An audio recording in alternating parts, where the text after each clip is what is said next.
A quick reaction to Osasuna versus Real Madrid. Let me start with you, Luis Garcia. Vinny Junior delivering once again.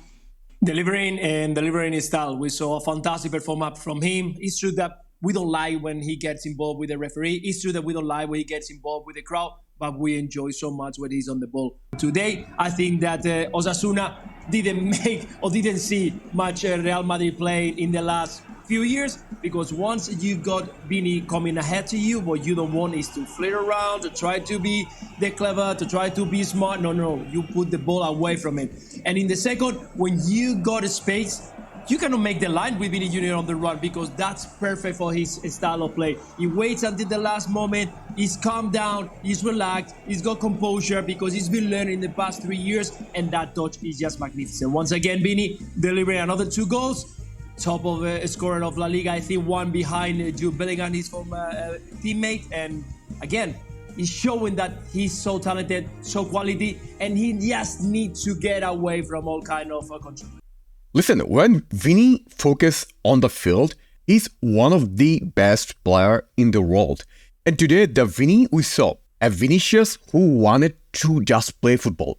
And you could literally see his body language. Like, anyone can see that he's so confident. And when he's confident, you know that he's fun to watch and he plays his best. As of now, Vinny scored 12 goals in La Liga. And right now, the top scorer in La Liga is Jude Bellingham, who has 16 goals. So Vinny's 4 goals away.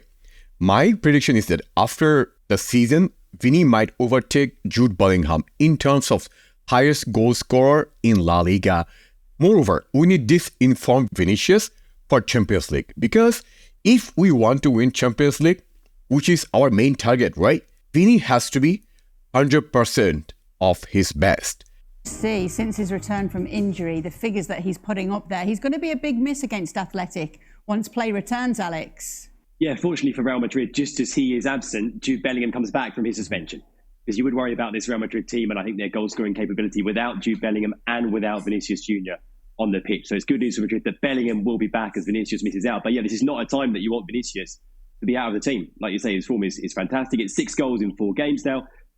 When he plays like this, at times he just looks unplayable, Vinicius Junior. It looks like there's absolutely nothing the defenders can do, because he's so quick. He's always had that pace. He's added kind of this incredible strength over the years. So that combination, when he's on the ball, you can't get the ball off him. You can't beat him for pace. When he's in behind, it's almost end of story, because his finishing is so much better than it used to be as well.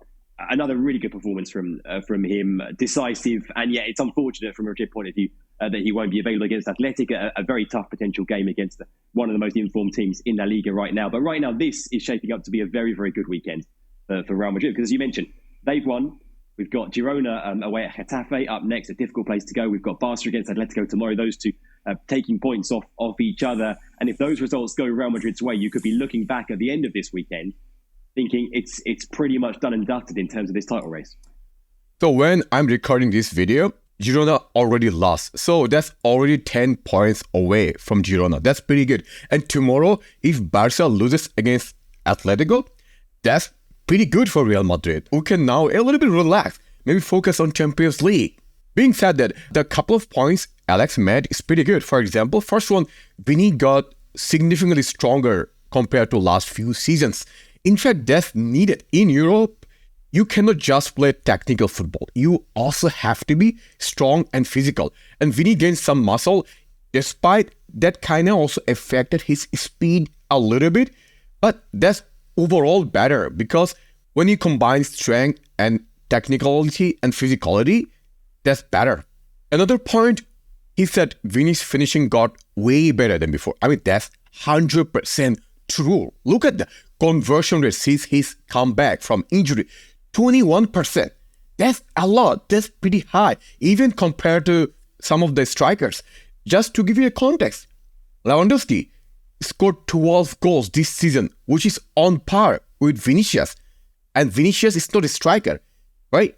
Part of what made Vinny Jr. unplayable today, to use Alex's description, is the fact that he didn't just park himself on the left-hand side, which allows defenders to use the sideline as an additional defender.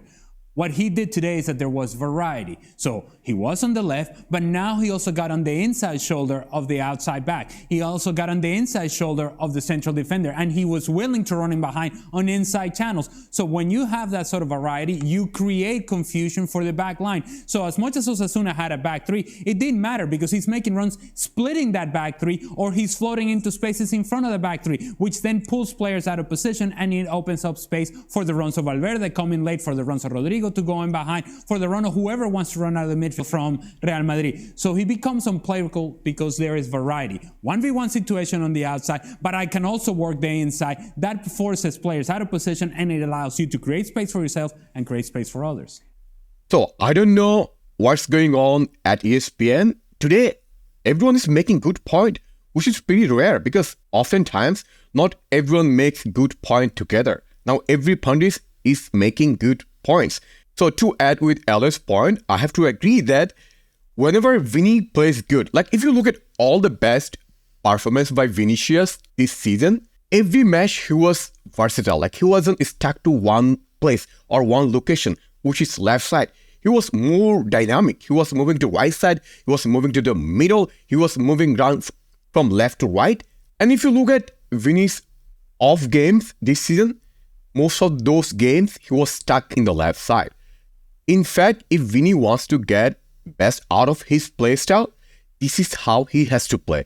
On your side, Luis, who stood out to you today for Real Madrid? I was talking about Brahim Diaz in the beginning of the game, and I think he did a very great job. We need to think that he's involved because Jude Bellingham wasn't ready for this game, so he needs to prove that he had got value to the team, and he was fantastic. He got a fantastic pass for the first goal, for the second goal, and that run is just great. The amount of space he covered, running all around, arriving and taking that composure, taking the decision of finishing nice and calm. I think it was great. Understanding what is the space to have to run. Then you go to a striker, they are sticking with the center backs. The space is created. Catena once again, I think a wrong mistake, but he saw the space to start making the run into the middle. And he did score once again. He's providing, he's delivering when he's needed. And I think, once again, he's a fantastic player for Real Madrid for these moments when he's more needed, when the team needs rotation. So when it comes to Brahim Diaz, whenever he's asked to do something, he always delivers. Like, also, I would argue that Brahim Diaz is a significant improvement from Asensio. If you remember correctly, we got him because Asensio was sold, right, to replace Asensio. And as you can see, he's playing much better than Asensio was playing in last couple of seasons. Being said that, today, the second best player for me was Fede Valverde. It's not Brahim Diaz. Brahim was good, but Fede was phenomenal today. Fede had 3 assists. That's hat-trick of assists. That's insane for a midfielder. I mean, today you saw the way Fede was playing. You saw the physical presence on the field. He was defending, he was attacking, he was doing link up with the forwards like Vinicius. In fact, the way Fede played today, I like to see him play that role more often than just being defensive. I like to see Fede a little bit more attacking, like making runs in the box, which he was doing a lot today. I think it's because we don't have a proper number 9 in our squad, so we have to play different tactics and different setup. That's why Fede is playing a little bit different from what he used to play.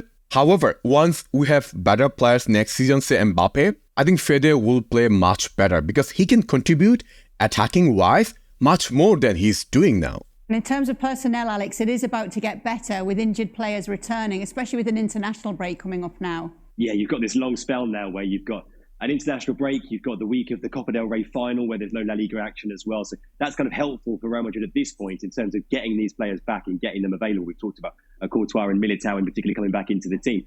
Courtois, I mean, let's be honest, in his absence, they haven't suffered that much because Andre Lunin's come in and done, in general, a very, very good job. You'd expect Courtois, when fit, to come back into the team.